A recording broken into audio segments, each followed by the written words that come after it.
So okenze nogamba heartbreak ye yokubiri yava mu ndongo. What was the spark of it?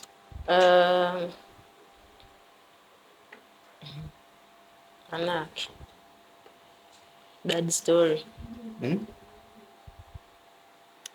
One time, I'm in a studio called Olimba. I will not mention the producer. It's okay. And I will not mention the song because people will know. Yes. Nagenda mu studio okola olimba naye nakatandika management. Nali nakatandika okuyimba. Nali nakatandika okuyimba. Ennyimba ezasookawo zinasooka recordinga. Kati bambi ono omusajja watu manager ayita mind omuyimbi bamutambulirako. Kati ngamugamba nkoze program ne producer gundi. Kitegeera nga zetagisa sente mmeka. Zetagisa sente mmeka nga zibala nga azimpa. Nga ngenda mu studio. Okay. Omusajja yeebuza atuukawo ndowooza ssaawa nga 8. Sajja yeebuzaabuza ogw'emisana yeebuzaabuza efulayina baakolako efulayina byaseetinga baakolako tebaliyo. Nze nga nguminkiza atajjukira by that time obeera too desperate.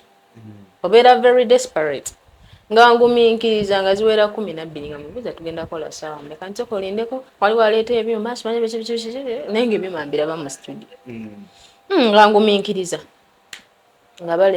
nga ziwera ssaawa 2 nga tutandika ovoisinga. Tuvoisinga kati nze nga mission yange njagala nveewo nga buli kimu kiwedde maze oyimba tuvoisingako part esooka ne chorus nga apozinga oluno ziri mu ssaawa 3 zigenda mu 4 kena tuuse 8 ogw'emisana atandika naye olaba eno endongo eno erimu ebyewuunyisa bakimanyi endongo tesobola kukuba nga tosoose kujjamu producer ansose nonzijamu yagamba atya yangamba endongo tesobola kukuba nga tosoose kujjamu producer from nowhere empale wansi nga nkwataako ndako olwakyusa entebe bw'ati nga ajjamu empale ng'ayimuka nkwataako ng'omusulumani ali wabwe nkwataako wene ntya nsooka nfuluma nsooka nteerako manager message eno no gye wansindisa ebitabusi musajja ayagala kugira akola bwati ne bwati ne bwati simanyi bwe yakikola musajja wattu oba yafuna akabooda manager nga kajja kamulugumya paka matindi omusajja nga tatabuka nga avaayo mu studio jukaka studio wano ye reception eri gye muyimbira studio kati nga afubutukayo obute wuzu munaye nkwata omanyi omusajja atandika okwegayirirawo ate nga ayagala byampaka nga si bya mirembe. So producer yagezaako okwagala okukwata nga byampaka si bya mirembe. Prim ozze okola ennyimba ez'enjawulo bwe wamala okuba oli ezizo n'osalawo n'olya bbi n'okola amawulire ag'enjawulo omuntu neyeebuuza naye lwaki ffeemu ekufuga bwetyo omwami wo gubadde kiguno gino emyaka gifumbiro kyova otawanya abavubuka abaffe nabo bakimanyi gino emyaka gyakutawaana olaba bw'otanyumirwa mu gino myaka gyendiko kola dda teweyina n'omumalayo ate emyaka egiddakawo gigenda bamizibu. lwaki onyaganyaga abasajja gy'emyaka emituufu egy'okukola ekyo ate siri mu banyaga bampa baagadde ate sere n'ozirera n'ozoononera mu butiktok obutalina makulu obuliwo buno butiktok aboozoonona ngaani chikeni mulabye n'ebigambo bambi kati ani chicken ani omulala shawa okwagalako ki ani omulala ate gy'olaga ndabayo no wabba omusudani do you accept that? I accept. webalira mu tuluba lya bad black okubba abantu basibbye omuntu akwata sente n'azikuwa n'atayomba ole muliddeko ng'ayomba ekya bad black kirala bayomba n'okumusiba ne bamusiba wali omuwuliddeko ng'ayomba ekimugaana okuyomba nti lwakubanga munnaye wamusuulawo namusuula wewo Anti era we mba namusuulawo ng'akitwala in bad faith yandibadde ateekawo embeera. What's your body count? Okola ki? How can you ask me my body count? Oyagala kukola otya kati gimanye kola ki? Obeera waawo omuntu nawe just omuntu waawo. It means you exceeds like 10 or Gireke. gireke. Olwaki oyagala okunjogezaako ku kyalo? Ate nga bakwogerako ki? Naawe otya? Oh, why? Nze nkyali virgin by the way. How much did you determine your virginity? Ogambye eki? Olaba n'abaliwo batidde. Ogambye eki? How much do you determine your virginity? Nkyali virgin 100%. What's your body count? 0. 0. Kimanyi nawe weesekeredde. Siri mu kwesekerera. Wali ozzeeko gye ndi? Wali onvuzeemu? Kati lwaki owakana? Siwakanye. And your expression yokayokeraze nti n'otulimba. Ate mbalimba. When do you lie your fans? I'm not lying my fans. Mbabuulira amazima. I'm still a virgin. My body count is 0. Kati gwe oba owakana nga wali oyiseeyoko ng'ogamba nti alimba nayitayo. Bagambe nti nimba wayitayo. Comment section ejja tugamba amazima. Kale waba nga waliyo eyali eyo ng'agamba nti nze nayitayo. Ajja bagambe nti yayitayo ajje n'obujulizi.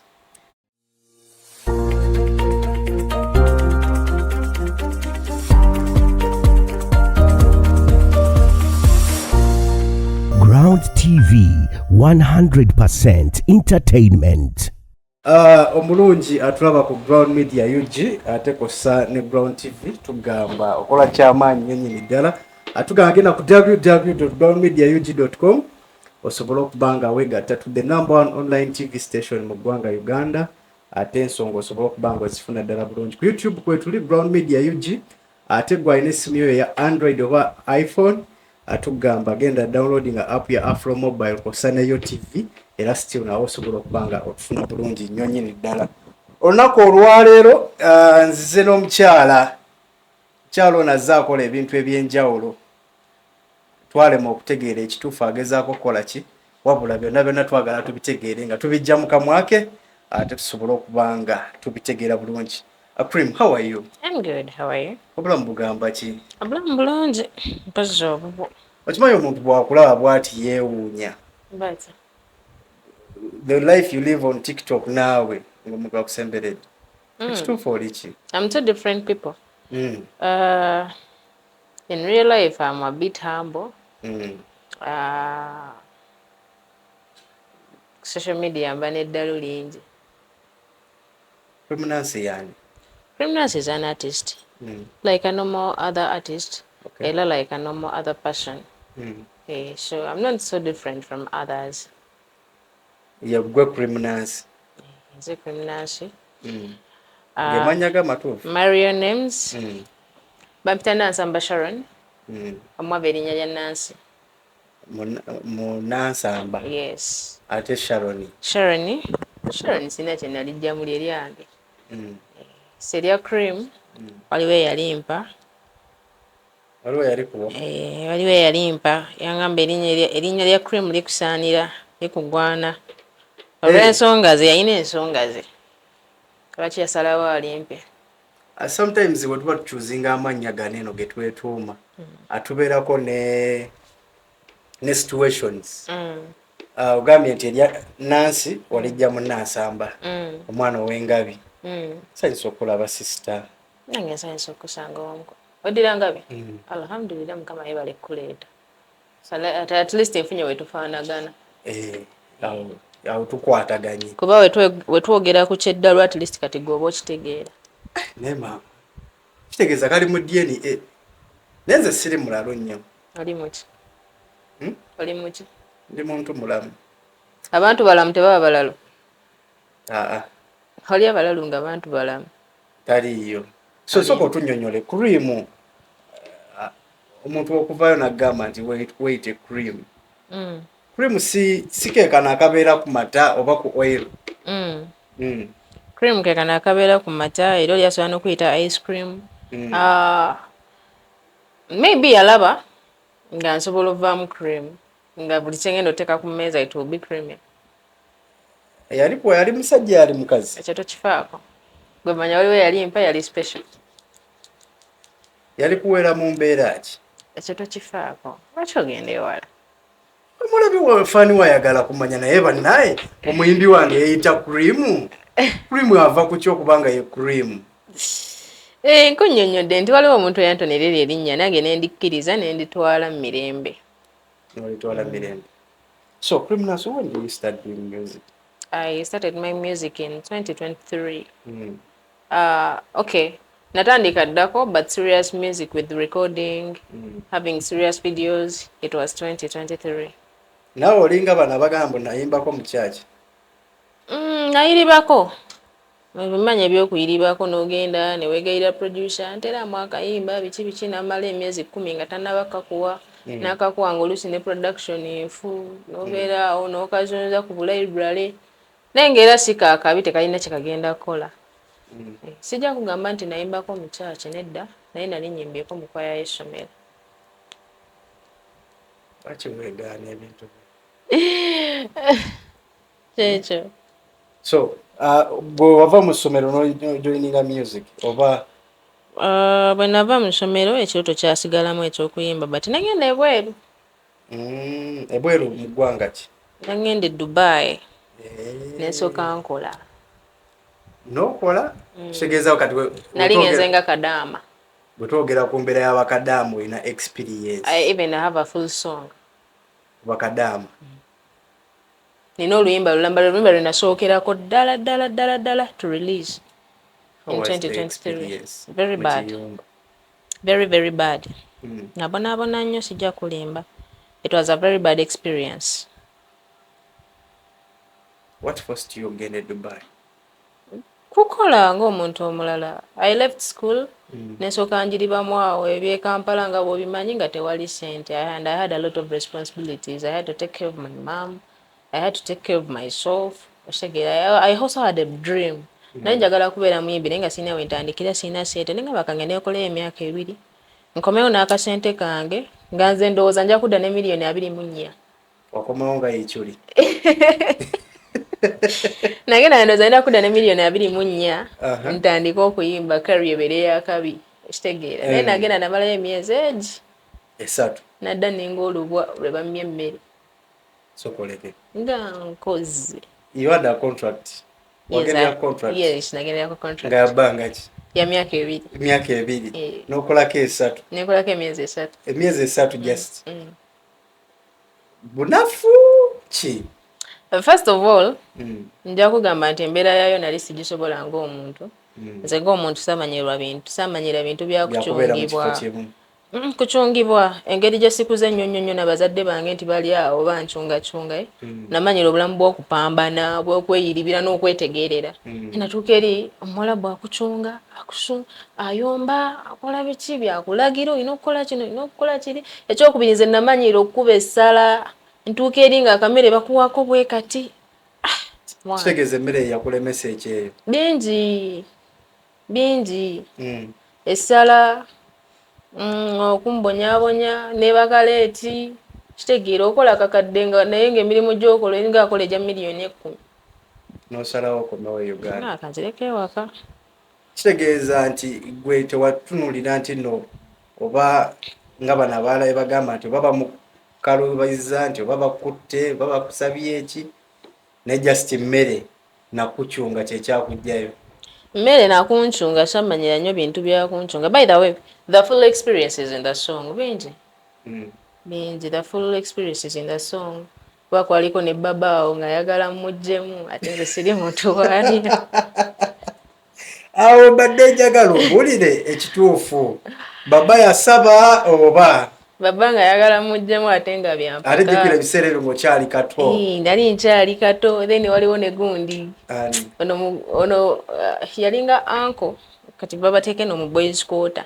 kati nga ogenda okulongoosa toyiye olongoosa ekisenge kati kwalingako ne toyiye kati nga ogenda okulongoosa toyiye ng'afuuka ekirala naye ng'ayagala omuggyemu mubufunze famire yonna abasajja bonna baali mu kika nga bonna baagala obaggyemu naye ekyasinga okunzigyayo nze nga nze omuntu nali saabimanyiira obulamu bwange sammanyira kucungibwa sammanyira kulyako katini kitegeeza olinga kapakati oba when it comes to food teweeyisaako nze nkuba essala ebyalaali era wesikyalangewo neebuza n'okwebuza lwaki sinafuna wano kajuisi anti wano tozze mu gundi newe mbasize kulyera mba mugenyi omugenyi baba balina omuwaayo akantu kyogamba wonejja ewange siikuwa linda tujjeewo jasooka otulagireko ewo so Prim ovuddeyo okomyewo okubya endongo otandikirawa bwe navaayo najja nambeera ya kyeyo ku mutwe era kati olwo okomyewo ne miliyoni 3 oba tewazifuna nazo miliyoni emu n'ekitundu twagigulamu tiketi n'enkomawo nasigazayo miliyoni emu n'ekitundu toseka kubyezi 3 emu kitundu n'ogulamu tiketi emu kitundu nagigulamu tiketi n'enkomawo kitegeeza okomawo oli mugagga nesigazawo miliyoni emu n'ekitundu nentuwa kati nga nenosooka okwepangisiza okuzzaawo okuddamu ezimba obulamu kitegeeza emyezi 3 gyatandika bulamu wano negitandika buto nezamu nendristati nga nezayo ate mu butembeeyi gye nali nkola endako wali mutembeeyi nali mutembeeyi before I went era nekyantwala nga ngamba kangende nfune sente ezaawamu ndabe nga nsobola okuzimba kariya yange ey'endongo nteekawo ne ka bizinesi kensobola okukola nga sizunga kati olwo wali otembeeyi ezaawa mu tawuni e Kampala ekigambo kyogere bulungi nali mutembeeyi ng'otembeeyi yaki wita big cornflakes biscuit sweet mento sobo bwe butyo nga byentambuza nga otambuliza mu kasero nga nteeka mu kiboksi nekikwatira waneeno nenyambuka amadaala nemmala ekyo ekizimbe nengenda mu kizimbe kya nakyo nenyambuka nekiba nengenda mu kirala. How was that business? Sometimes yali enyigamu, sometimes wali okola like any business in Kampala. Sijja kujevuma kuba yambeezaawo era sijja gamba nti obutembeeyi bubi, just nti KCCA yali etusumbuwa mpozi n'okumenyeka, mpozi n'ekyokuba nti oli mwana muwala nti ng'omulimu tegukushootinga, buli muntu aba akutumya agamba no, she doesn't deserve to do that. Naye sijja gamba nti bwali bubi nti saabeerawo, nabeerawo. According to your dress code in music, njagala nkubemu akafaananyi wali otembeera, wali oyambala otya? Nali nyambala buno obupale obwamba obwa jeans, nenteekako ne ka crop top nesiba akashipu. Novuga winter beats. Nevuga winter beats, cornflakes, biscuit, sweet, nenyambuka. Kati nawe wali oyimba nga banene bagamba, kati olwo wali marketing otya business y'abantu okugula. Yisha. Ngazia ne bagamba biscuits. Nembayitamu nembabuuza munaagulako. Biscuits. Yes, biscuits. Oba nekutuka nekugamba cornflakes, munaagulako. Nenkukuba akalimi ng'olina okugula. And they know. Abo mutawuni bakimanyi. Wasinga tundira mu kizimbe kimutawuni. Ebizimbe byonna eby'e Kampala kyenkakasa tewali we batamumanyi. Byonna abiri bamu. Almost byonna. Leero nga mbeerawo ne ng'akati leero ngenda genda ku Nasha. Leero ngenda genda ku Hamu. Leero ngenda genda ku Stemolo. Nga kati leero ngenda gendako ku maduuka go ku Kampala Road. Prism biki ebyo byonna. Then we nagenda nenkomawo nembuddamu kaawe emyezi eng'ena. Obutembeeyi. Ekyewe kyaganira n'oddayo n'otunda. Nezayo nentunda. Olwo nga wemperereza omuntu eyantwala ebweru. Anteekemu Central Kyenkuba akayimba k'Abakadamu. Nga mugamba abantu gwo batwala ebweru n'embeera gye nyimbako gimanyi. Kano akayimba olina okukateekamu siidi. Ani yakutwala ebweru? Ye kennyini ye yantwala. My current manager. Ono gwe tumanyi gwe tugenda okwogerako mu maaso awo. My current manager. Soka kati olumutudde agamba cream. Ebiseera byo nga kuyita Nansamba nga kuyitani? Yali ampita Sharon Nancy. Sharon Nancy. Nga Sharon Nancy kati naye nogende Dubai. Najjanga customer. Teyangamba nti gundi gende Dubai. Najjanga customer ne sente zange. nimugamba ntwala nga bano bwe bagende wagundi. yes nga mwagende wa Don Chris naino najjanga customer nendeeta milioni zange 2.5 nanfunira ennyonyi neŋŋenda n'embeera eyo nemukabirira paka lwe yanziza kati yakubira essimu nagamba komawo. nze muteeka ku pressure nga njagala kudda nkansolinga mufune replacement wano wannimye naguma nemugamba muganda wange sigenda kuguma ogwasembayo nesibira mu nyumba okumala ennaku ezo omwalabu nawanika nagula ticket ku sente zange nakuta nata nokomawo Uganda. nenkomawo Uganda yali ali awo nga mukubira inono nakomyewo bamo akafaananyi oyonoonye sente z'omusajja. tezaali zizo zaali zange infact zaali za mama wange tezaali zize nkubira nkomyewo kati ogenda kuzzaako ki nti simanyi naye kansooka empangisa ngenda sooka nzire mu butembeeyi mba ndi mu butembeeyi mpandika akayimba nkamuleetera mubeerako kano akayimba tulina okukakola katuka waayo omwana kamukolere mwejjeko nti tukatwala ewa Nesiimu nedda tukatwala ewa Bomba tukatwala ewa Bomba n'akakola naye alowooza akola ku nejjako nemugamba ne vidiyo tosobola kukola akayimba nga tekalina vidiyo bagenda kakuba batya ku TV nemubeerako netukola vidiyo nemugamba kati olaba eno vidiyo tutagiteeka ku TV tugenda gyerabira sitegeera tejjukira otaddemu sente ze kati ogenda zireka zife. So you forced him to do everything. I forced him nakola ne promotion nakolako ka promotion akatinitini though by that time fenna twali bapya mu ndongo we knew nothing fenna twagwamu ngwe we knew nothing najiteeka ate kati awo yateekamu ne bamusudiyamu awo excitement nejja tukolere n'akalala mu bufunze omusajja wamukwata idol n'omuleeta mu ndongo because nange dali noonyawe bakiyita batya survive for the fittest. So kati okubya akayimba kaffe akaba kadaama ozeeyo mu butembeeyi how did you manage akayimba katandisa otambula okyatembeeya Conflex era nga nkutuukawo nenga akayimba kange akapyayo nga tonna bakasubscribinga nenkuggyako essimu nenkusubscribinga nenkudizayininga akalabi ngibwentembeeya kasitoma wamala okugula nga nkamulaga ng'omugamba nno ndi muyimbi. Nze nno ndi muyimbi simanyi lwaki tolaba akayimba kange tosobola kubanga mpagirako nga tolaba akayimba kange ina okubanga opagira nga n'akayimba kange okalaba. Always bino ebintu obyogera bwoti bajja gamba oba Criminance alimba eri omwana omuwala ng'atandise okuba nga abantu bamumanya ate ng'okyali mu butembeeyi. How did you manage to go through that? Nakibeeramu because I had no option.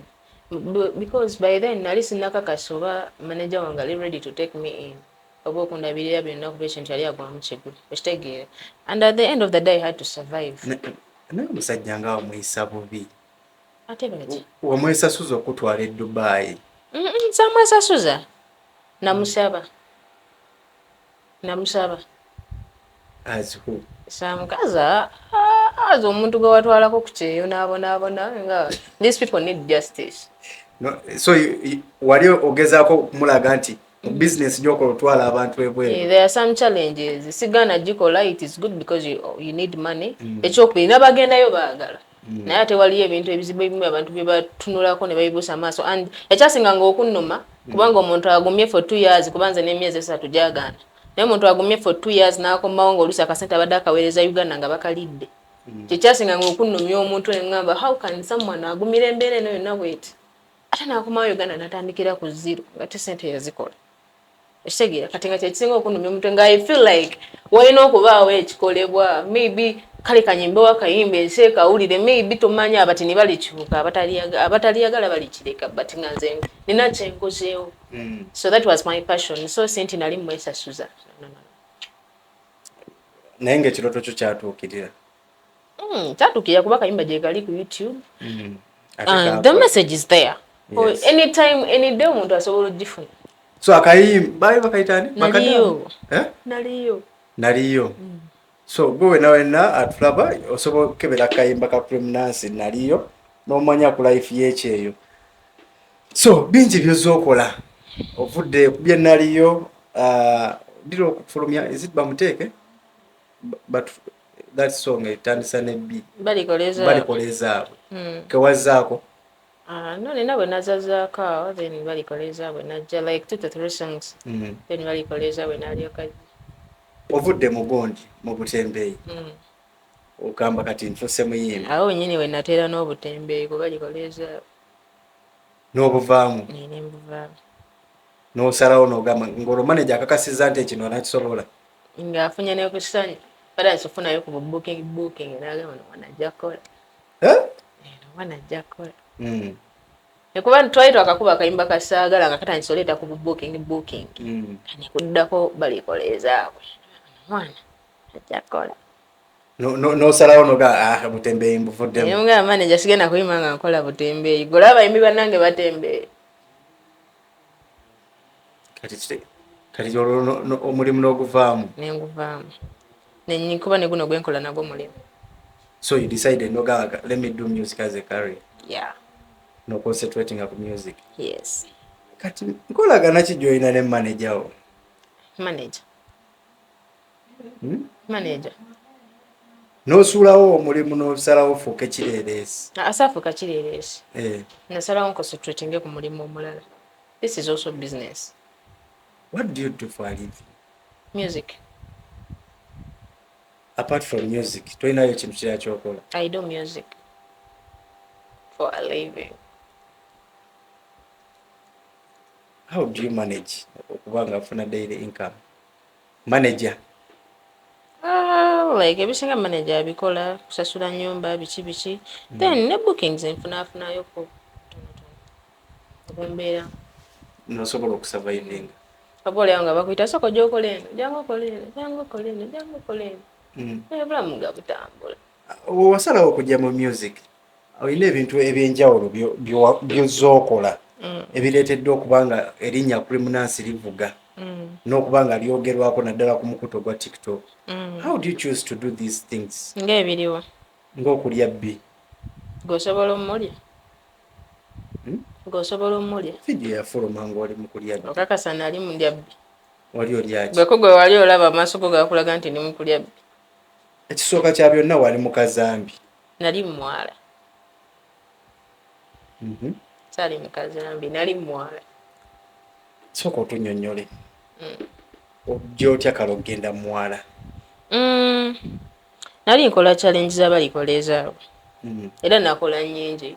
Nakola nga ndi enkoko, nakola nga ntambula ndi enkoko, nakola nga nvuga boda nga ndi enkoko, nenkola nga ndya ssente because olimba kyerwayeroogereza nga nzirya nkubejja. Then nenfuna ne idea nengamba koze mbeera bwayise era ogwo omwala gwe nalimu gwali gwe bwayise ekitegeera in real life nga tuvudde mu bya social media n'okutijjisa ekintu nga bwe mukirabye ne mukiteeka nnyo ku ntikkombo simanya biki olaba enkuba ewaffe weetonnya ogwo omwala nga bw'ogulaba bwe gukulukuta ne gujja mu nnyumba zaffe egumala okujja mu nnyumba zaffe jjukira kati imagine enkuba etonnya kiro ng'obadde weebase olina okulinda obudde buke osena amazzi ago ogafulumya oba ogayimiriddemu munnange ng'ogasena bikyaliyo gyebiri si bikyaliyo mamwesimye muli eno waggulu eno wa Mengo nesebe bwayise mukwana gyebiri olina okugasena ogafulumye then omala okwata akafaliso okakamule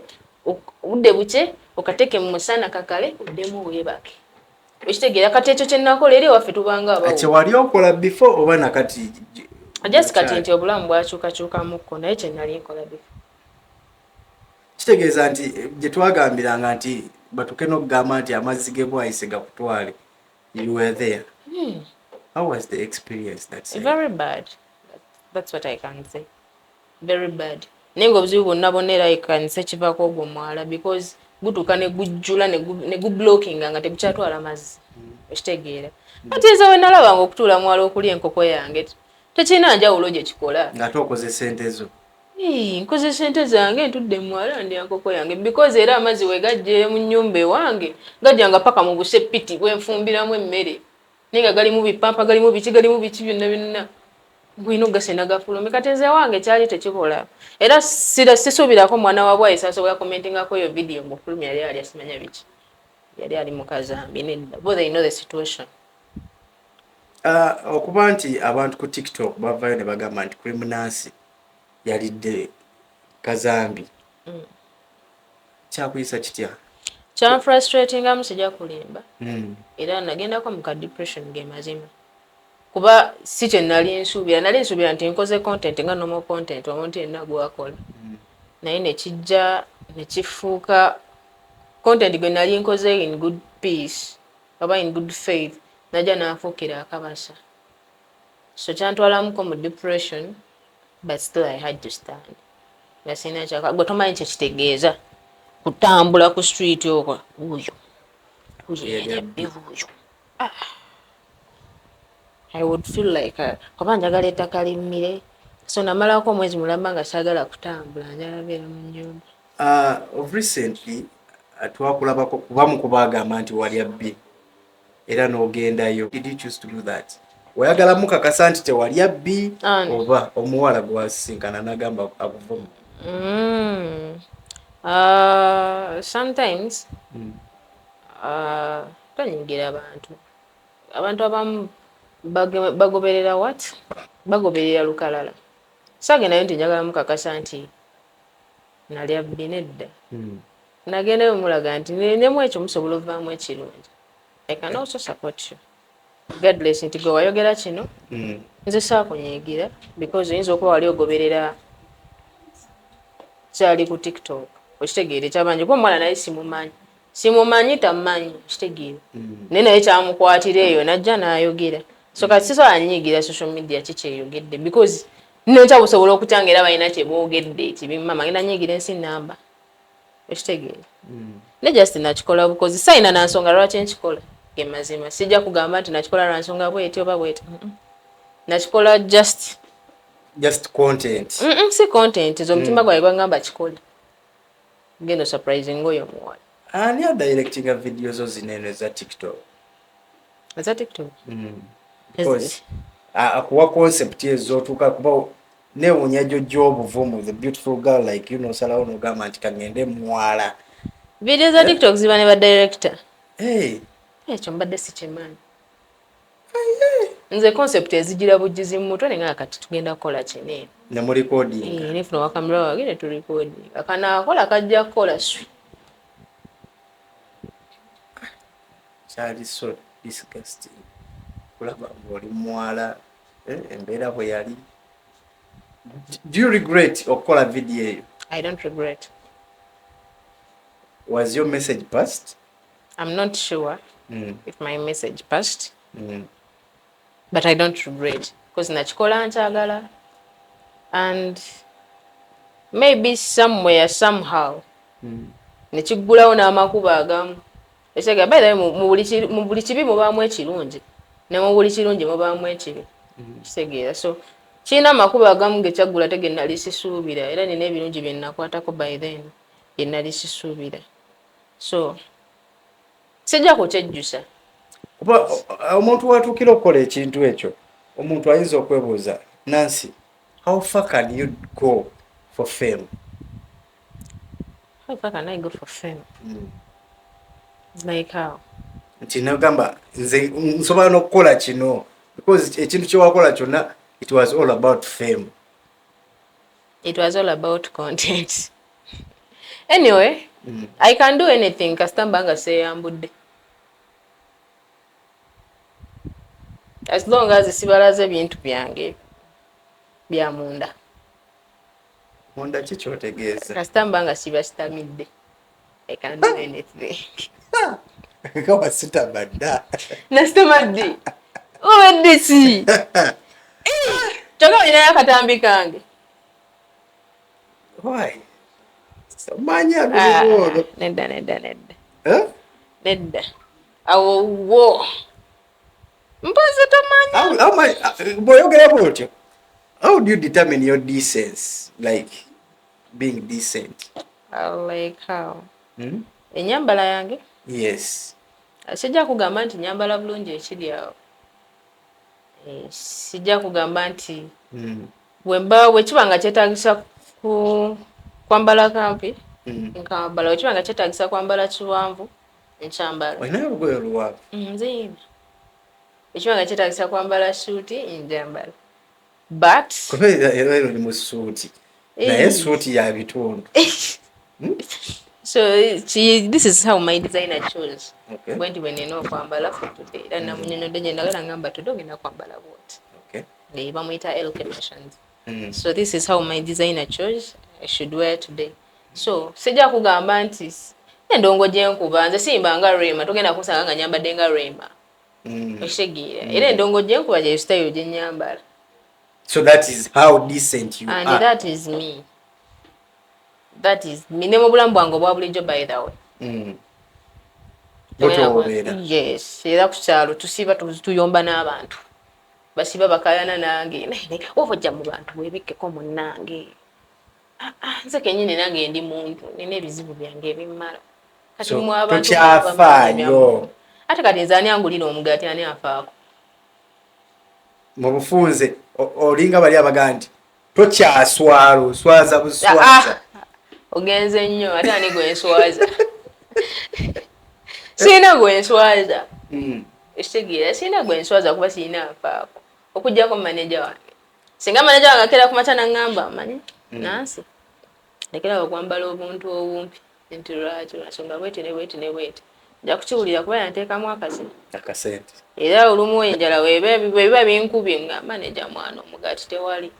Kale kankuteereko. Naye kati abasigadde ogenda kuŋŋamba eki nga tosobola kunguyadde erize ery'ebitaano. Nga sometimes n'akasente okasuubiramu nze okimanyi serebu wabeera ku kyalo baba bamanyi nti ye mugagga aliko. Era yaba alina obutooki. Okitegeera buli omu abagala nansi soko njokyeya njokyamu. Kati ate kati gwangamba nze nkokyemu lwaki ompa amateeka ku bulamu bwange. Toyagala kumanya. Wemba ngenda kwokyayo naye ndeka nkola ebyenjagala nawe kola byoyagala. Mu bufunze for you okola kikunyumira na manager wo. Yamanye ennaku yange wemba nsuze enjala amanya bwebiba bitambudde obubi amanya. Nsuzeeko enjala. Naye nsuzeeko enjala. Naye mu nsi wali omuntu atasula ku njala. Sisuubira. Tomanya maybe wali abagagga ba planned kid naye nawo nkimanyi waliwo bwe bibakwata in their capacities. Nekyokulya nga kibuze. Osobola okuba ne miliyoni 5 naye nga mu butuufu project gy'oliko wojjako yadde 10. Project efano mugamba kangisule. So you do what makes you happy. My life, my rules. Do your fans appreciate your dress code? Kimanyi buli fan azze mu bulamu bwange. Ansanze nga bwendi. So that is my fan. Ansanze nga bwendi kitegeeza njagadde nga bwendi.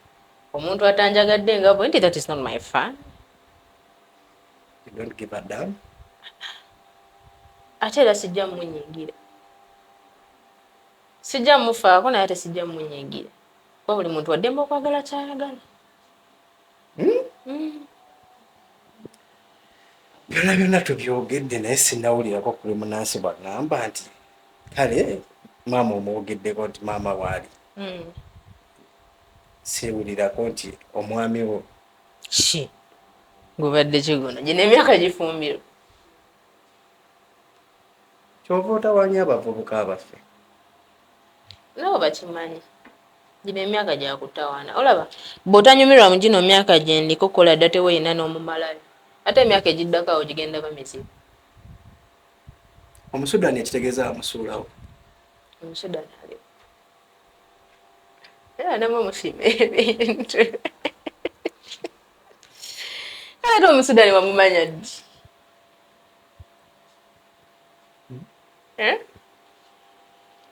Bo omusudaani mu ssente zaawera. Omusudaani wamugjawa. Lwaki mutunoonyerezaako nnyo? Gyali. Lwaki onyaganyaga abasajja? Gy'emyaka emituufu egy'okukola ekyo. Ate siri mu banyaga. Bampa baagadde. Ate sere n'ozirera n'ozoononera mu butikitoka obutalina makulu. Obuliwo. Mu butikitoka bw'ozoonona. Ngaani? Ngaani? Chikeni.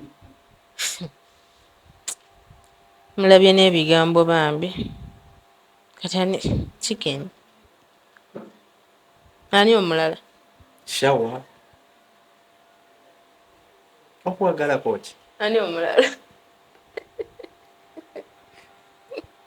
ati gyolaga ndabayo no wabba omusudani do you accept that I accept webalira mutuluba lya bad black okubba abantu basibbye omuntu akwata sente n'azikuwa n'atayomba oli muliddeko ng'ayomba ekya bad black kirala bayomba n'okumusiba ne bamusiba wali omuwuliddeko ng'ayomba nti ekimugana okuyomba nti lwakubanga munaye wamusuulawo namusuulawewo anti era wemba namusuulawo ng'akitwala in bad faith yandibadde ateekawo embeera esegeera waba tataddeewo mbeera naye omukuumye musajja gwe tolinayo mboozi endala twagala twogere ku musudani waffe Sudani wandimulese kale mwebazeeko Sudani mwebazeeko ugambe nti munaye nsajja alina ennaku ye musajja wawe wambeererawo musajja alina ennaku era nkwagala nnyo mugambe kale naye muli mutima agambe nti wadde ziri zagenda naye kale at least I've got a message from her tunyumya ku birala ekyomusudani kireke mwebazeeko tunyumya okuwa ku ku sente sente yebaleko mpa ku sente njana mwami wange omulungi Ah, webaleko ah. ku sente ate omwami wange omulungi ondabako empeta kale ex boyfriend we ondabako empeta kale boyfriend we omuntu gwotalina mwana taba ex awo mwatuuse omuntu gwotalinamu omwana taba ex ki ekiraga nti mwali mubaddeko mwenna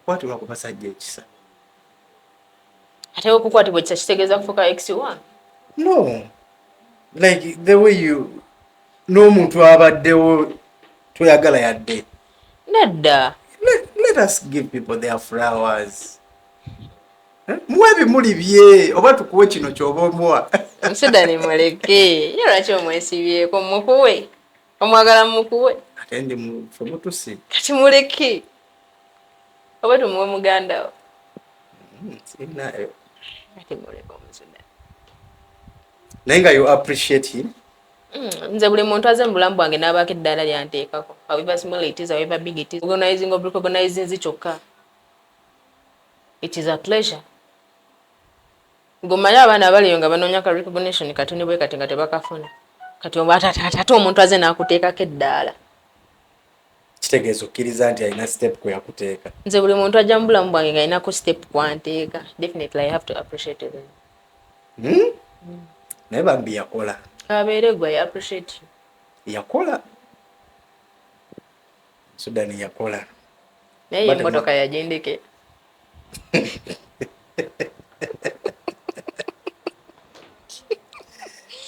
emmotoka yagindekera nguluba naye kuliko ebinamba politi bya South Sudan bikyannemya okuggyako naye abangi omulala agamba kankimena ebyange emmotoka yagireka wasiima kasita namugjamu akamotoka alhamdulillah naye bingi byewamufunamu kati ojja otya okusigala omusudani embuzi y'omusudani gireke naawe tolinayo mbozi endala jimya ku music natadde oluyimba olupya tugenda baluyita twogerako nina n'oluyimba olulala oluyita tuli eno music emuyina kubanga do you know why mukusooka twagambanga nansi akola vidiyo ez'ebbeeyi ne tugamba kale omusudani yakola ki yakola vidiyo yateekamu omusudani n'omubba n'ogenda n'emmotoka ye and you are still doing expensive videos webuuza nansi where do you get the money I have a manager you have a boyfriend I have a manager you have a boyfriend a manager a boyfriend lwaki ompulana ebigambo mukamwa ngambye manager I'm under management I'm under passionate dreams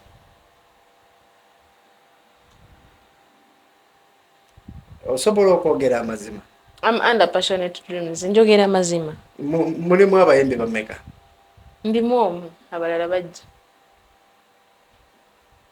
kyagamba Hit Boss yatandika n'abayimbi bameka yatandika na Gloria Bugi bwe yatera era n'ayongeramu abalala. So management yefandinga kundizo yefandinga buli kimu. Management etuufu eba erina okukola buli kimu regarding expenditures ze bwe ndowooza. Then gwe omuyimbi n'oyiriba connections n'ebirala si bwe kiba oba kimanyi bubi butuufu bwekyo. So the management yekuteekamu sente ebbanga lino lyonna. Nga we nkugambye nkubuulidde okuva natandika okuyimba ate gwe natandikirako okuyimba era gwe ndi naye sponsor kibadde kikino naye wanayezegera kufiira ku basponsa sijja kubatta. So Prim ozze okola ennyimba ez'enjawulo bwe wamala okuba oli ezizo n'osalawo n'olya bbi n'okola amawulire ag'enjawulo omuntu neyeebuuza naye lwaki ffeemu ekufuga bwetyo? Like I told you before, it was not fame kunfuga. The main spark of that thing, it was that contenting and immoral, and I didn't do it in bad faith like ntingeze ndiye banjogereko. No, I was just doing my challenge. Ngenda nazo nawe nazikola nga ndya sente, ngawe nazikola nga ndiye koko ku boda nga ntambula zonna nazikola. I'm promoting my song. Yes. Not in that disgusting way you're trying to bring it out. From that became the spark of Nancy. Okubanga Nancy ali so maybe God had his reasons lwaki akikola bwatyo. So but it was not my NCC nti kandye banjogereko bankole bwe bati. No. I was just doing my content, my TikTok challenge. It was just a challenge when mukifuula ekintu. Which part of your body do you love most? My girl. My girl. My lips. My smile. Which part of your body do you use most? My voice. Which part of your body do you use most? My voice. It's also part of my body.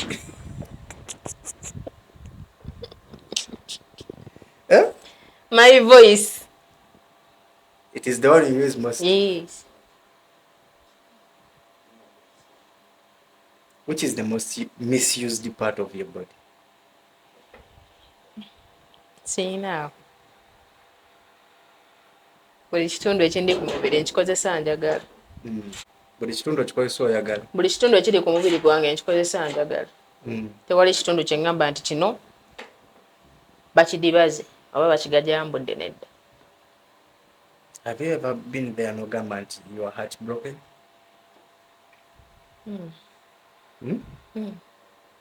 Ani yakutumenya mutima? And what was the situation? Nga bazze bamenya omutima bangi bamenya omutima. Was it love? Hey, it was love. Ziringa situation biri emu yali yandonga endala yali ya mukwano. Naye mukwano bangi abazze bamenya omutima mu mukwano bangi. What's your body count? Okole ki? How can you ask me my body count? Oyagala kukola otya kati gimanye ekole ki?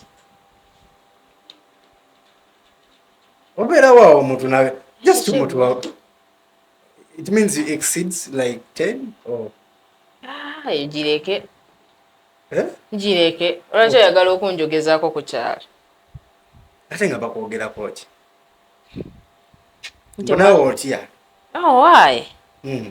Nze nkyali virgin by the way. How much did you determine your virginity? Ogambye eki? Olaba n'abaliwo batidde. Ogambye eki?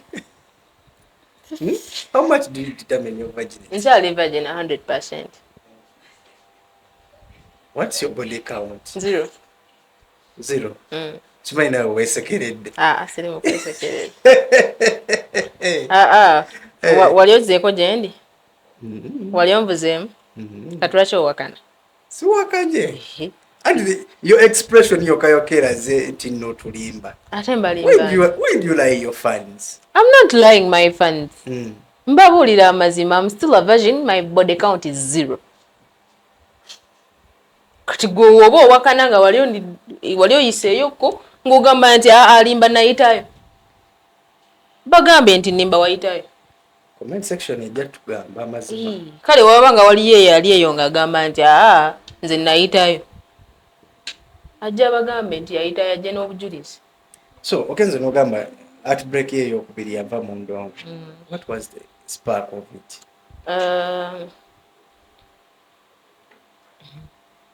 Anak. Bad story. One time, I'm in a studio called Olimba. I will not mention the producer. It's okay. And I will not mention the song because people will know. Yes. Nagenda mu studio okola Olimba naye nakatandika management. Nali nakatandika okuyimba. Nali nakatandika okuyimba. Ennyimba ezasookawo zinasooka recording. Kati bambi ono omusajja watu manager ayita mind omuyimbi bamutambulirako. Kati ngamugamba nkoze program ne producer gondi. Kitegeera nga zetagisa sente mmeka. Zetagisa sente mmeka nga zibala nga zimpa. Ngagenda mu studio. Okay. Omusajja yeebuza atuukawo ndowooza ssaawa nga 8. Sajja yeebuzaabuza ogw'emisana. Yeebuzaabuza yeefulaina baakolako yeefulaina byaseetinga baakolako tebaliyo. Nze nga nguminkiza ate jjukira by that time obeera too desperate. Obeera very desperate. Nga nguminkiriza nga ziwera 12 nga mubuuza tugenda kola ssaawa mmeka nti kolindeko waliwo aleeta ebyuma simanyi biki naye ng'ebyuma mbiraba mu studio. Nga nguminkiriza. Nga ziwera ssaawa 2 nga tutandika ovoisinga. Tuvoisinga. Kati nze nga mission yange njagala nveyo nga buli kimu kiwedde. Maze oyimba. Tuvoisingako pate esooka ne chorus. Nga apozinga. Olwo ziri mu ssaawa 3 zigenda mu 4. Ke natuuse 8. 8 ogw'emisana. Atandika. Naye olaba endongo eno erimu ebyewuunyisa. Okimanyi endongo tesobola kukuba nga tosoose kujjamu producer. Alisoose n'onzijjamu. Yagamba atya? Yangamba endongo tesobola kukuba nga tosoose kujjamu producer. From nowhere, empale wansi. Nga nkwatako. Ndako. Olwakyusa entebe bw'ati. Olwakyusa entebe bw'ati ng'ajjamu empale ng'ayimuka nkwatako ng'omusulumani ali wabwe. Nkwatako. Wene ntya nesooka nfuluma. What did you do? Nesooka nteerako manager message eno nno gye wansindise bitabusi. Musajja ayagala kugira akola bw'ati ne bw'ati ne bw'ati. Simanyi bwe yakikola musajja wattu oba yafuna ka booda. Manager. Nga kajja kamulugumya paka matindi. Omusajja nga tatabuka nga avaayo mu studio jukira studio wano ye reception eri gye muyimbira studio kati nga afubutukayo obute wuzu munaye nkwata omanyi omusajja atandika okwegayirirawo ate nga ayagala byampaka nga si bya mirembe. So producer yagezaako okwagala okukwata nga byampaka si bya mirembe. To the extent natuka akaseera nga ngivings up ninga mukama kati ekijja kijje sina mani kasobola lwanyisa muntu ono nagenda oya ku mulyango do konze mugamba Katonda ntaasiza nga manager ali ku mulyango ola musanga empale ekyali nga papala ngadduka nga ddayo mu studio jukira twali tuvudde mu studio nga tukomye nga tuli eno ku reception musajja atabuse jukira waliwo entebe akutabukiddako akoze byonna lwanyo mulimu babiri abana yaba yabasindikawa ujukira babeera n'abavubuka we banywa enjaga oba yabasindikawa I don't know twasigala mu aba babiri olwanyo tuse wo giving up no guy mukama sina manyi gasola raniso manager nakutaasa nali ndi awo do ne kamaguka ne kagenda ne kambala kakoma ne kamubuli wali osazeewo omwoki gwe narwana ne ntuka ne mpiranga ate ba producer balina ababawolereza munango so vayo nogamba yankoze kino ne yagamba alimba ba producer temwawe yakwe skando y'omwalo wanene ne bagamba alimba abayimbi abasinga bonna ne bava ne bagamba alimba naye nga nabo bakimanyi nti kituufu bibayo mu studio eyo. So kituufu ba producer omutuuka babasaba kati nno waafuna chance nga wulya kisobola okuggwa teyeetaga kusaba agamba bugambi bend naddala bano abaana be balaba nti bali desperate bato ekitegeera balina okuyaayana jjukire n'endongo bawakagijjamu bano okuyaayana kunene omala kutomera bisenge n'otomera bisenge n'okakkanya pusi n'ogamba wa nsala akaliro bw'owasimatuka nagamba maneja nkubuulire siina wezidamu kulaga nga siina muntu era ne waba tajjiddeeko sinayipa si wuuyo taliwo sikyasobola kutambula bwomu lwakiri nfunawo omwana wa boda ne muganja tugenda omperekereko kuba mba nkimanyi wabaawo omusajja mba seefu kyonna kyonna ekiba kiganyika yeri ne waba talina maanyi asobola okukuba essimu nekitambula singa safuna magezi gatayipingawo mangu mangu kitegeera goza ki ekyandintuuseewo. That would be the most regretful day in my life. Nandisigadde nkyevuuma obulamu bwange bwonna kyenzikiriza nti n'endongo nandigikyaye. Kitegeeza, have you ever been there n'ogamba endongo entamye? Yes. I've tried enough. Yes. Because of that? No. Kati luno olimba lwasaagala we naluteera. Twakola olimba lwasaagala ne Enobits oba ebyo bintu wabiwulirako. Yalunguza naba naluguza omuwala omulala. Yes. Kati tumaze okuspendingiramu everything. Ekitegeera twateeka milioni 7 eza vidiyo. Ekitegeera tutuuse ku kaseera akaluta sajja najja nabaninga olimba n'alugjayo. Kumanya milioni 7 ku muntu eyeeyiiya kyekitegeeza. Ku muntu abadde omutembeeyi wali eri.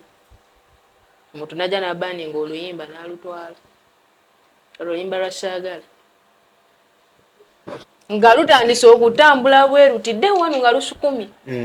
Nalutekinga down.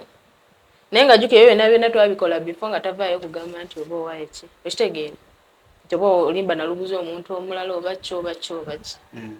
Kintu kyekyasinga okuwulira nga mpulira njagala nve mu ndowooza nga nze. Kitegeeza abaproducer basinze okuba nga bakuleetinga down. Abaproducer basinze okundeetinga down. Sijja kulimba kuba kati bano abalala bangu. Ekitegeera. What do you mean abalala bangu? Abalala bw'oba olinamu akasente kale okusinziira ku experience yange. Bw'oba olinamu akasente somugamba nkolera mpisizzaawo n'ayisaawo. Bw'aba agaanye ize sente tezenkana na ziri milioni 7. Bano baba bakizike ki ebyo kweyiyawo ebiki. Ekitegeera. Bw'aba agaanye ng'aziridde obusente buba butono bukulumamu naye tekituuka ku kibi. Tekituuka ku kiri ng'omaze okupreparinga project yonna namba n'ogiteeka wali n'otuuka okugireyinga. Ne bagiteekinga down. So kitegeeza weevuma Enobits. Simanyi oba ndiddamu n'okolerayo oluyimba olwo. Simanyi. Mukama ansaasiye. Naye Oli musonyiwa? Namusonyiwa. Ne just kyalaga professionalism. Kitegeera. Regardless sente na olimba nalugula sente ntono nalugula emitwalo 4. But that was the problem. Ze twateesa. Kitegeera. However small the money is. Nenga twateesa.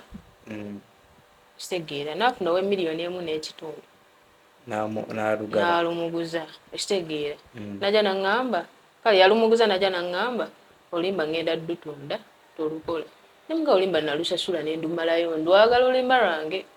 Oluguza balamu mwanikire project endala. Ekitegeera nze n'engenda mu maaso nga simanyi agenda dutekinga down. Ate awo twakoma okwogera teyaddamu kumbuya kintu kyonna. Ekitegeera but I was the first to pay. Ne tukola n'endagaano. Ekitegeera. So. Did you engage in the law? What do you mean the law? Like oba police oba ogendako mu kooti? Nagendako ku poliisi. Naye omusajja akasajja nga kali gumiti.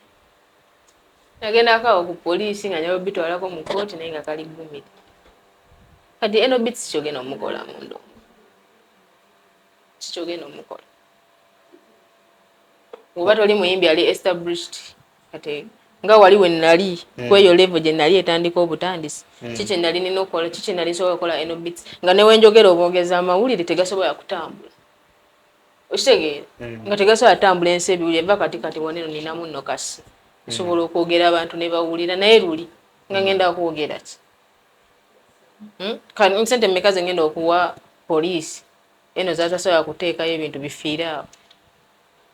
So you had to let things go. Nabireka ate Mukama n'anyamba najja nampa breakthrough.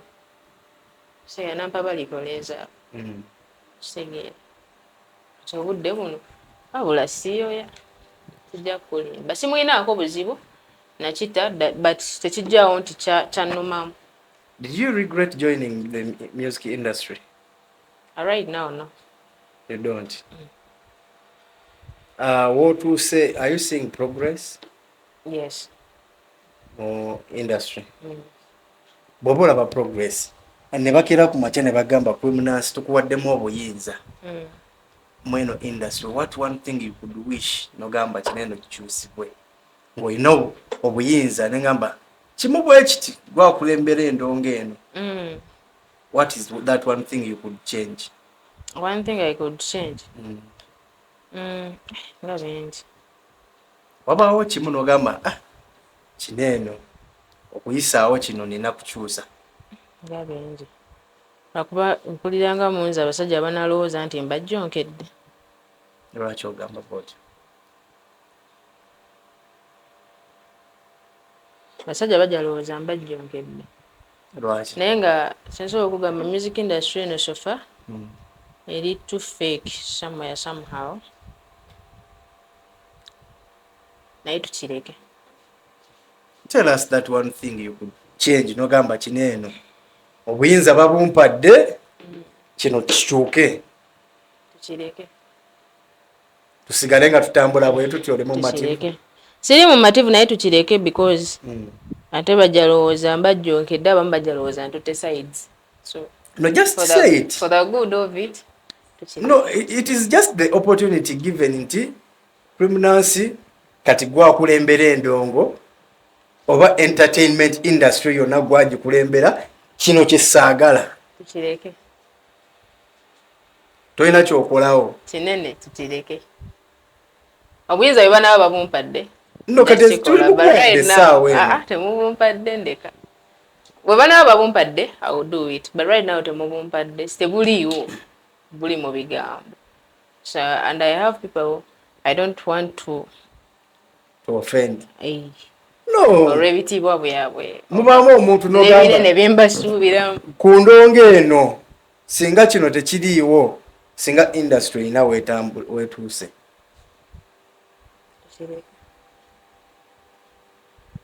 Tolina kyolaba kyetaagisa kukyusibwa. Weesiri naye tukireke. Kinene nnyo tekyogerekeka. To my side. Engeri gye nkiwuliramu mpulira nga kinene. Kale nkubagamba. Twala eri olugambo. Naawe. Kale nze nkitegeere. Twala eri olugambo. Olwabeewamu. Oli ku Ground TV ne Ground Media UG tuli ne Criminals. Gwe boda atulaba tugamba gende wa kiduuka osobola okuba nga ofuna spare omulungi. Ate gwe ayagala ebyamasannyalaze byonna Saalongo Crown Japan ekatwe agamba zonna z'olina zigula gendayo osobola okuba nga weefunira ku bintu ebyamasannyalaze ne buli kimu ekisobola kubanga kitambula bulungi. Ensonga za Criminals ndowooza muzitegedde. Tugenda okuba nga ate twogera ku project ye empya gy'ayina wadde obuyinza abuganye. Nancy, nina ekintu kimu kye njagala nkubuuze nga tetunda going deep in music. Have you ever been used? Used as in how? N'owulira nga bakukozesezza. Bakozeseddwa. In all ways. Sinabeera used. Have you ever used someone? How did you feel? That's life. Do you wish to be used at any moment or to use anyone? One thing I understood about life is buli muntu asikaza wuwe ate buli muntu anoonya kimuyisaawo. At the end of the day, you're 100% responsible with your life. No one is going to come and save you. So bonna abantu abali mu nsi eno tukozesaako bakozese tuka ku birooto byaffe. Ekyo tukikkirize tukigaane. tubakozesa bukozesa okutuuka ku birooto byaffe. Amazima gali nti nkukozesa mbeeko wentuuka, nawe oba osobodde n'onkozesa mbeeko wentuuka. Kati ebiseera ebisinga ekitera oluma abantu is when they expect something from being used. When you expect something in return, that is when it hurts most. Naye ffe now we should believe it, we are being used. Olaba mukazi we yakwagala ennyo mala wiiki nga tutaddewo za akameezi olabe. That is how far I can tell it nti ffenna tukozesebwa bukozesebwa ate ne bali batukozesa bukozesa. But nze if I'm using someone oba singa baba bankozesa singa omuntu aba ankozesa and I decide mu mutima gwange ngamba let me offer the hope they ask, I don't do it expecting anything in return. Bw'oba osazeewo gaba bwemba nsazeewo kikola bukozi nga siina strings kwe neekutte nti kankikola oba oli awo naafunayo kino. Bw'oba okikoze n'osalawo to pay me, that is about you. Bw'oba okikoze n'ogamba nedda, yes, nkitwala nti yes nakikola nkyagadde. Okitegeera bwe mba sigenda kikola nga mpulira we nakikola kijja kunnoma, it's better I ask for some payment before I do it. Okitegeera oba nenkuterawo akakwakulizo osalawo n'ogamba let us go in a business way. Mpankuwe. That is when mba mpulira nga kinankosa. Gondi gwe oyagala kunzijamu naye nze ogenda kunkola otya? Okitegeera neme kunkozesa. Okyali ku Ground TV ate kosa ne Ground Media Uganda ku YouTube atugamba genda ku www.groundmediaug.com osobola okubanga ate otugoberera ku kibanja kyaffe olabirako ne Ground TV butereevu. We are streaming 24/7. Tuline Criminansi omwana asusse okubanga ayimba ku bigambo ebimusinga n'obukulu. Kati ensaalo ani akulinako ensaalo?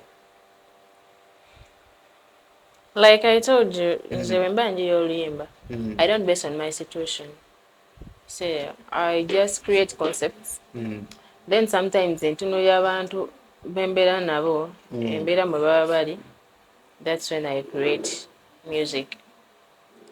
So ensaara sinti waliwo ninako ensaara. It's a song like any other song. Enakera kumacha nenyimba tuli eno n'abaami bammwe, tulya ku sente zammwe. Tewalimba naye nga wali ndabyeko n'omwami w'abandi. Abaami b'abandi bo babaddemu nga bani. Tuyagala tuddeyo wa musajja waffe. Ani? Yali musajja mufumbo. Ani?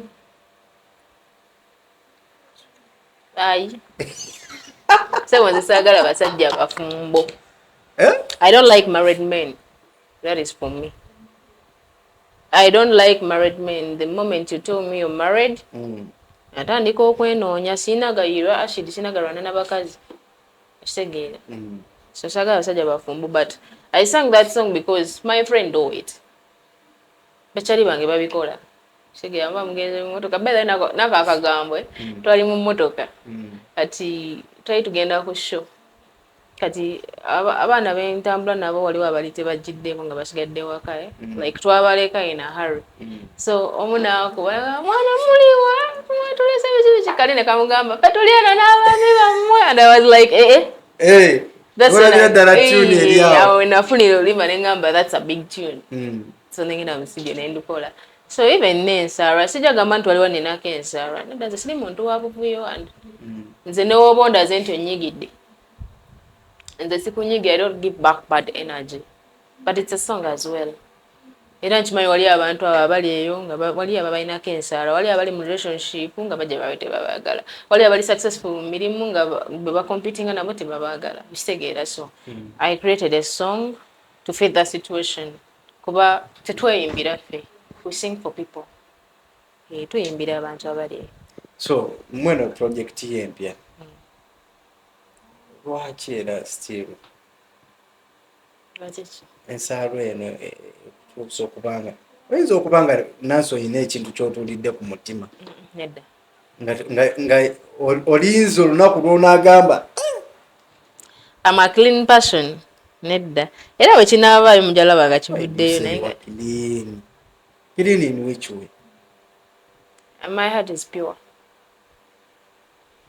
I don't. When you love, you love. When I love, I love. When I hate, I hate. When basikwagala nze nekugamba nti sikwagala. Nonyega lumu naye nga nkikugambye nti sikwagala. Naye gw'otayagala. Gye balina tebalina makulu. Tebalina era kye bangattako. So when basikwagala mba sikwagala, mba nkwagala mba nkwagala. Who's your favorite artist in Uganda? My favorite artist in Uganda? I have Shiba Karungi. Then mu baana abato abaliko kati, I love Mimi Kampala. Mimi Kampala. I love her so much. Mu baana abato abaliko obudde buno. Okay. Then mu basajja, I love Violetta so much. What? Emma, Kasmairo kalabye. No, nawe. So, Shiba is your best artist. Shiba is my best. Who is your worst? Sina worst. Sina worst artist. Olaba nga music watambula bulungi. Atambula sijja gamba bulungi alisearch kuba wendi sinatuuka bulungi wenjagala kubeera n'atambula. Bw'ogamba nti tonnatuuka weyagala kubeera. What do you mean? I want to be number one. You want to be number one? Who is currently holding your number one? Weebali awo naye sijja boogera manyi naye nga weebali. But I'm working hard ndabe nga mbamenyawo. Wenayo gw'ogamba nti ono mwewulira omumenyawo essaawa yonna. Sijja kwogera mannya mulina mu mutima gwange nti oyo gundi mwewulirira essaawa yonna yenyweze naye ali mu mutima gwange. I don't want to create competition with my fans. But bulekkaliro. So ogamba nti Spice oyo mwewulira talina makulu. Spice nga lwaki talina makulu. No, just ngambye bugambye nti oba Shiba oyo ndaba nga waali nze nina okubeerawo. Nze kyemanyi bwe muntu ali mu ndongo munene alwana kubeera ng'abeerawo. Kati sisobola kuvuluga waka wa muntu nti talina makulu, but I'm working hard to be number one. Okay. Yes. Sigenda kujerega muntu yenna oba sigenda kugulumiza muntu yenna. Kuba nange ndi wakabi in my own way. Naye kati ate njagala nkola ennyo mbeere wakabi nnyo nga bonna bagamba akaana ako kati ke number one. As we conclude, first tell us about your project. Tulyoke tugende mu ka rapid fire cafe. Togenda okuba nga otuddiramu ebibuuzo nga bwe kizze. So, my new project is Ensara. Bambi mujagale, mugiravinge, mugirage omukwano, muginoonyeeko, mugikolere challenge, mugikole ebyakabi. Then nkyalinawo n'oluyimba olupya tuli eno. Lukyali lupya lwa mwezi gumu. Era nange neewunyizza engeri gye wayanguye duzza mpozi management bagambye kati erimu ku ssimu. Lukyali lupya lwa mwezi gumu bambi nalwo mululago omukwano. Manager mukubireko ku ssimu. Omugambe nti munnaaye tuva mu byokwesanga ng'ekiro. Ayagala musangedde. Emisana. N'emisana twesanga. Nze. Eggwe? Eh. Tuleme kusanga emisana. Manager njagala musangeko emisana. Ojja kwogera. Mukubire simu namba yeto gyendi. Mukubire simu. Njagiko. Bw'obi mwegambye. Lwaki ontuma nga oli. Nedda, gwe source. Weetuukire.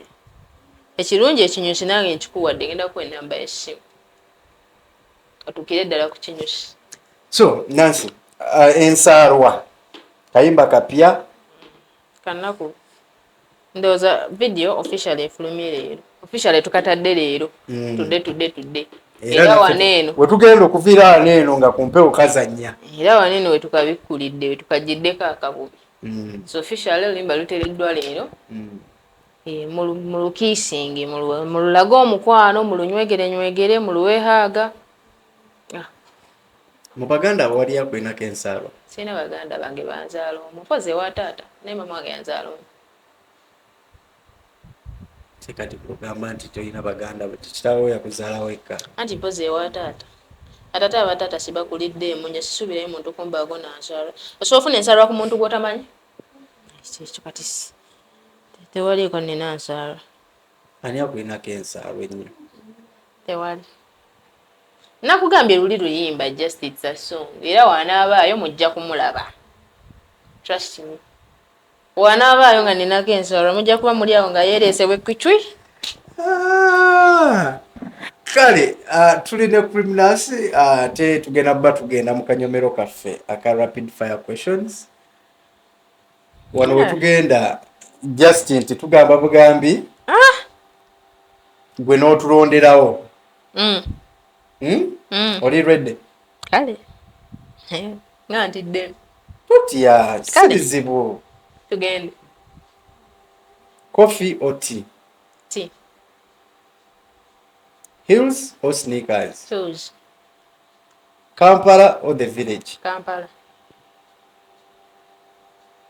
Bebe Cool Eddie Kenzo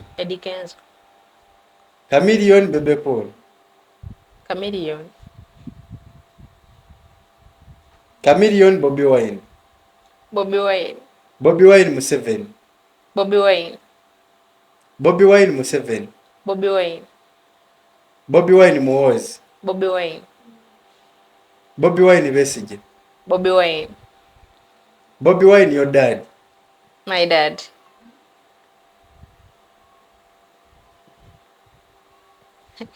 your dad Mr. Semakula my dad your dad your manager my dad my manager tata wange tamanyi nnako gyenjemu budde buno manager yagimanyi my manager yamanyi ennaku yo yamanyi ennaku yange gyendimu obudde buno okay TikTok Snapchat TikTok Instagram TikTok Facebook TikTok YouTube why TikTok jenjagala it is where you spend most of your time nyagwiza obulamu money or fame both money Alexa Reka or a dream house gold or silver silver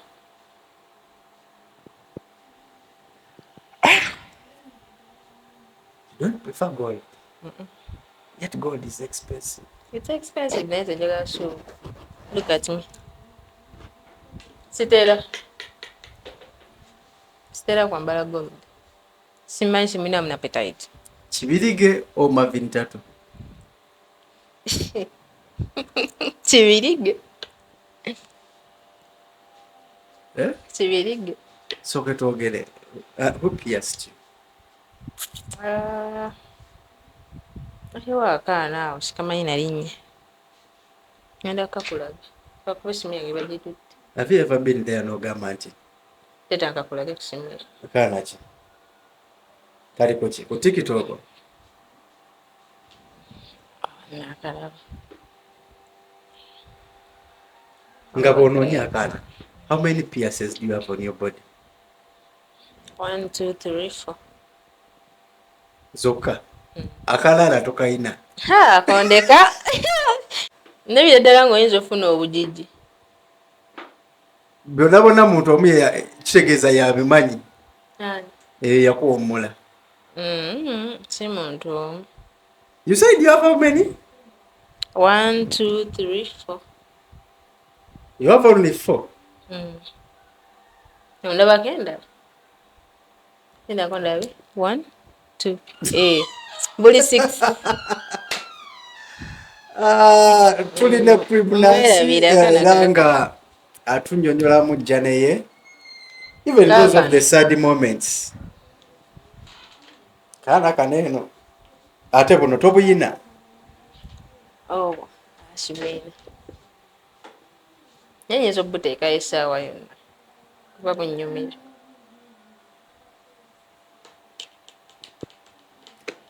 tulina criminancy ndine emalista ku kamera okubanga tunnyonnyoka ensonga zineeno criminancy before I let you go asooka otubuulire omuntu music wo amugjawa era do you believe in the copyright system eriwo, and are you willing okulaba nti kemwazize naawe ogenda kuvuga ku Range Rover nga Ragadi bwe yatugamba? Okay, music wange aliko all social media handles. Teka Mbotese Cream Nancy, YouTube, TikTok, Instagram, Snapchat, everywhere. Music wange wali Spotify, buli wamu. Endongo yange je, follow me, like me, comment, subscribe, and share to a friend as well. Okay. Then eta copyright banange. Nze msoke mukube endongo yange abantu bajibulire. Ebya copyright tunabiraba. Kadde mwako. Msoke mukube endongo yange tuke mu bantu bajiwulire. Ebya copyright tunabiraba. Webinaba beneficial, maybe nja kusooka ndabireko ku bannange bikibe bafunyeeyo. Okitegera nange ndyoke nkinge. Sagala yingira kintu nga mbuzi nga so se kyetegereza. Nasooka kukiraba ne ndaba bafunira wano ne wano ne wano awo nange kanzije. Naye for now sinaba kukitegeera bulungi. Sagala yingira kintu kyesikola ki. So sijja kigaana. Cause kyemali nabo banoonya kisinga naye ate sijja kiyingira nga sinaba kukitegeera. Okay. Yeah. Your last remarks to your fans? My last remarks banange mbaagala nnyo. Bw'oba tonjagala olina ekizibu ku mutwe cause I have good music. Fuba nnyo njagala. It is a must to love me. Loving me kiyamba ggwe yadde nange kinyamba naye kisinga yamba ggwe. So love Cream Nancy, love my music, love everything about me, love my style, my fashion, my everything. Otherwise, I love you all. That is Cream Nancy for you. Twe mukapera ka ensarwa. Ulira ensara, ebazimbise emitima, ensara, ke muzimbe emitima. Ulira ensara, ebazimbise emitima, ensara, ke muzimbe emitima. Ntambula newe ne modola, sichegula newe bakankana, baferi yanze n'abalozaako, awanyowe wao, baby nakusubiza bingi nebyezisobola, wagumira lukyolo tewanafuya, wesula mu mawanvu gotepimira, nongatako eddala, ono yandagala beliko dayati, owange talina kamogo, wamukisa yaponya popati, tulye nofe tweragamu, ulira ensara. Msajja wange Sudani. Ensarwa yo yakutte ogiwulira naye nga ize tetugenda kubanga tusukkako wano olunaku olwaleero, but my last word to you Cream Nancy, I wish you all the best. Thank you. How do you determine and how can you define success? That is the only answer I need. Yamajjeko camera. Success is leaving a fingerprint. Success is creating legacy. Abalaje batasobola kuziraawo. Success is creating a legacy and leaving a fingerprint or a footprint where you've passed. Omukololo. Kale, tetugenda kubanga tusukkako wano olunaku olwaleero. Ansigadde nze Edrinke, nkoze ne Emma the Star ku kamera. Executive producer omukulu David Sanchez, naye abeerawo kubanga tutambuza ensonga zineeno. Teweerabira tunoonyaako ku Afro Mobile kwetuli, eyo TV kwetuli, okusingira ddala genda ku kibanja kyaffe ekya www.groundmediaug.com osobola okuba ate ng'ofuna Ground TV mbeere bulungi. Mwelaba.